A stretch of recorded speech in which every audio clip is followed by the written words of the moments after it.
Capsicum paneer కర్రీకి కడాయి ఉంచి కొద్దిగా ఆయిల్ వేద్దాము. ఇప్పుడు ఆయిల్ వేడైంది.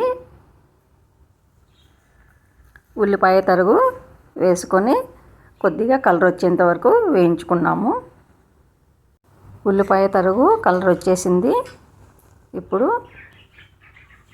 కొద్దిగా అల్లం వెల్లుల్లి పేస్ట్ వేసుకొని పచ్చివాసన పోయేంత వరకు వేయించుకున్నాము.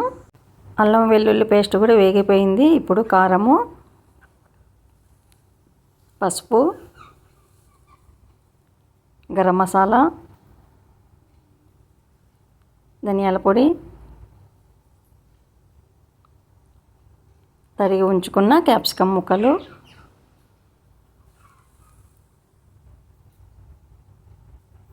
టమోటా ప్యూరీ వేసి బాగా కలిపెడదాము. కారము, ధనియాల పొడి, గరం మసాలా పొడి అన్నీ వేసుకున్నాము కదా. టమోటా ప్యూరీ కూడా కొంచెము పచ్చివాసన పోయేంత వరకు ఉడికిద్దాము. చూద్దాము. టమోటా ప్యూరీ, క్యాప్సికము బాగా దగ్గర పడింది. ఇప్పుడు ఉప్పు,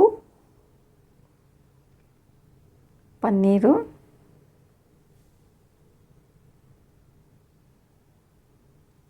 కొద్దిగా కొత్తిమీర వేసుకొని ఇంకా కొద్దిసేపు పన్నీరు ఉడికేంత వరకు మగ్గనిద్దాము. ఒక 2 నిమిషాల్లో అయిపోతుంది. ఇంకా పన్నీరు తొందరగా ఉడుకుతుంది.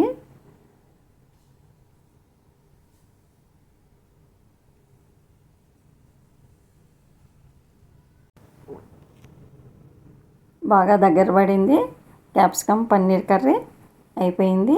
ఇంకా స్టవ్ బంద్ చేద్దాము.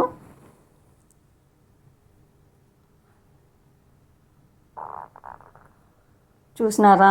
మీకు నచ్చిందా? నచ్చింటేనా ఒకసారి ఇలా ట్రై చేయండి, కామెంట్ చేయండి.